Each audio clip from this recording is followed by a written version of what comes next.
Actually, the first reconstruction conference for Ukraine should deal with fundamental questions. But, surprise, surprise, London pushed ahead and said it wanted to take the lead. So Britain pushes ahead with the reconstruction of Ukraine. Actually, as I said, the two-day conference in Lugano in Switzerland, which ended today when I'm filming, should only be about the basic principles and priorities for reconstruction. But British Prime Minister Boris Johnson's government has been visibly searching for meaning since Brexit. And this is probably one of the reasons why London tried at the meeting to take the lead in matters of reconstruction. Britain stands resolutely on the side of Ukraine, that's what Foreign Minister Liz Truss said in a speech. London has already taken a lead in providing military support to the country, she said. And we will lead the Ukrainian government's reconstruction and development plan. This must be a new Marshall Plan for Ukraine. So that's what Truss said, referring to the American Reconstruction Plan for Europe after World War II. Britain will support immediate investments to keep Ukraine's economy afloat and provide future prospects for returning refugees, Truss continued. Well, they didn't take so much in, though. The government in London is also examining the extent to which British companies and universities could be involved in the reconstruction process. Britain will focus on the capital Kiev and the surrounding region when rebuilding the country, added the Foreign Secretary. Ukrainian President Volodymyr Zelensky asked for it, she says. And London intends to hold the next recovery conference next year. Ukrainian Prime Minister Denis Shmyhal said direct damage to the country's infrastructure has already exceeded $100 billion. Overall, the damage added up to more than $750 billion. He called for the sanctioned assets of the Russian state and Russian oligarchs associated with the Kremlin to be used in the reconstruction. The Russian authorities started this bloody war. They caused this massive destruction, and they should be held accountable for it, he said. EU Commission President Ursula von der Leyen promised an EU platform for reconstruction, which would be used to record the required investments, make decisions, and distribute funds. The Commission is looking at different ways in which these funds could be collected and used in the form of grants and loans.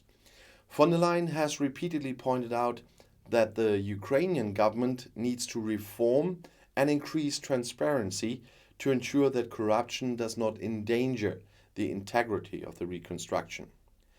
We have never done it on this scale, she said. The conference had been scheduled before the war. Originally, it was supposed to be about the country's economic and administrative problems, as well as corruption.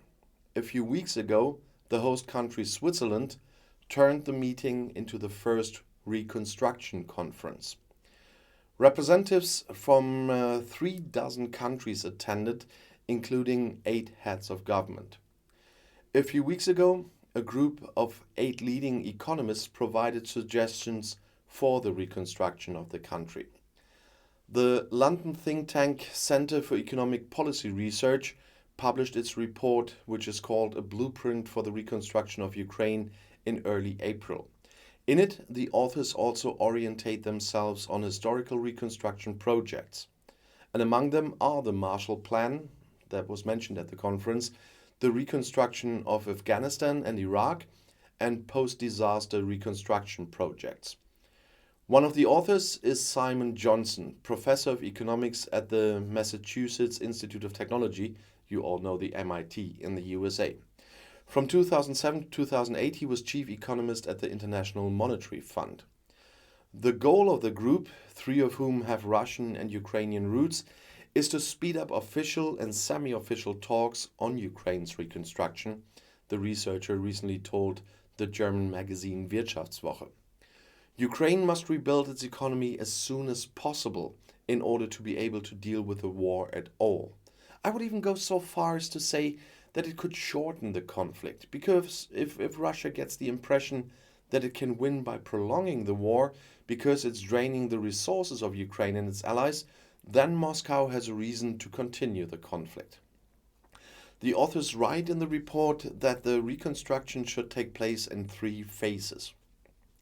After initial emergency measures, the infrastructure and public services should be restored in order to get the basic functions of the authorities and the economy going again. After that, the focus should be on rapid and sustained growth. A similar structure was also discussed at the Lugano conference. And Barry Eichengreen, an economics professor at the University of California in Berkeley, is another author of the report.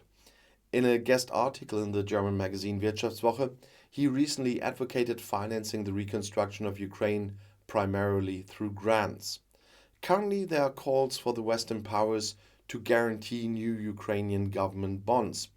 This would bring the government's borrowing costs down into the single digits and provide funds for reconstruction. However, it would leave Ukraine even more indebted, even though it's already confronted with a restructuring of its legacy debt. Guarantees for additional Ukrainian loans would only be a way for Western governments to skip reconstruction aid. And following the Marshall Plan example, Eichengreen advocated the establishment of an independent agency to manage the country's reconstruction and be accountable to donor governments. This agency, while could consult and ideally coordinate with the International Monetary Fund and the World Bank, but should maintain its independence given Russia's membership in both organizations. Still, at least. The architects of the Marshall Plan considered it necessary that aid recipients also show personal responsibility. European governments had to come up with detailed plans for the use of US funds. On this basis, tough negotiations took place before the funds were paid out. The Ukrainians are understandably sensitive to foreign interference in their reconstruction, but foreign oversight is the price of foreign aid, especially on the scale that Ukraine will need. The government in Kiev could provide security by increasing the transparency of its spending, which is still a problem there. The interface between the group of authors and the Ukrainian government is Timothy Milovanov. The economist and head of the Kiev School of Economics is in contact with the Ukrainian government. From 2019 to 2020, he was Minister for Economic Development, Trade and Agriculture. In an interview with the German magazine Wirtschaftswoche, the researcher spoke out in favor of starting the reconstruction aid immediately. The question of whether the war was still ongoing should not play a role. This war started in 2014 when Russia annexed Crimea and hasn't stopped since. What we are seeing now is an escalation, he said. There won't be that one moment when the risk of war will go away. It will stay with us for decades, he said.